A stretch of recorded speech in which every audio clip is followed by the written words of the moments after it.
ಓಂ ಶ್ರೀ ಗುರು ಬಸವಲಿಂಗಾಯ ನಮಃ. ಎಲ್ಲರ ಅಂತರಾತ್ಮಕ್ಕೆ ಶರಣು ಶರಣಾರ್ಥಿ. ಶ್ರೀ ಬಸವ ಯೋಗಾಶ್ರಮ, ಬಸವ ಬೆಟ್ಟ, ಕಪ್ಪತ್ಗಿರಿ, ಕಡ್ಕೋಳ. ಆಶ್ರಮದ ಕಟ್ಟಡ ನಿರ್ಮಾಣ. ಭಕ್ತಾದಿಗಳಿಗೆ ಬಂದಂಥ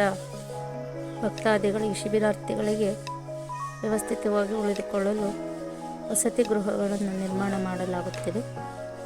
ತಿಂಗಳಿಗೊಮ್ಮೆ ವಸತಿ ಕ್ಯಾಂಪ್ ಇರುತ್ತದೆ. ಆಗ ಬಂದಂಥ ಭಕ್ತಾದಿಗಳಿಗೆ, ಶಿಬಿರಾರ್ಥಿಗಳಿಗೆ ವಸತಿ ನಿಲಯಗಳು ನಿರ್ಮಾಣ ಆಗುತ್ತಲಿವೆ. ವಸತಿ ನಿಲಯಗಳಲ್ಲಿ ಪರಿಶುದ್ಧವಾದ ಗಾಳಿ, ಬೆಳಕು ವ್ಯವಸ್ಥಿತವಾಗಿ ಕಲ್ಪಿಸಲು ದೊಡ್ಡ ದೊಡ್ಡ ಕಿಟಕಿಗಳನ್ನು ಇಟ್ಬಿಟ್ಟು ದೊಡ್ಡ ದೊಡ್ಡ ಹಾಲ್ ಮಾಡಲಾಗಿದೆ. ಆಶ್ರಮದ ಸುತ್ತಮುತ್ತ ಸುಂದರವಾದ ಪರಿಸರ, ಪರಿಶುದ್ಧವಾದ ಗಾಳಿ, ಶಾಂತ ವಾತಾವರಣವಿದ್ದು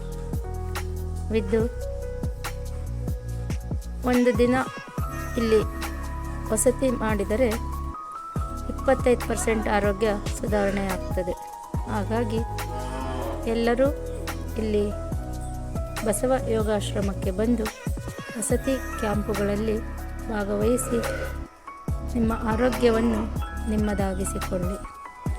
ಆಧ್ಯಾತ್ಮ, ಆನಂದ, ಆರೋಗ್ಯವನ್ನು ಅರಿಯಲು, ತಿಳಿದುಕೊಳ್ಳಲು ವಸತಿ ಕ್ಯಾಂಪುಗಳಿಗೆ ತಪ್ಪದೆ ಬನ್ನಿ. ನಿಮ್ಮ ಆರೋಗ್ಯ ನಿಮ್ಮ ಕೈಯಲ್ಲಿ, ಅಂಗೈಯಲ್ಲಿ ಆರೋಗ್ಯ ಅಂತ ಹೇಳ್ತಾರೆ. ಆ ಆರೋಗ್ಯವನ್ನು ನಿಮ್ಮದಾಗಿಸಿಕೊಳ್ಳಲು ಒಮ್ಮೆ ಭೇಟಿ ಕೊಡಿ.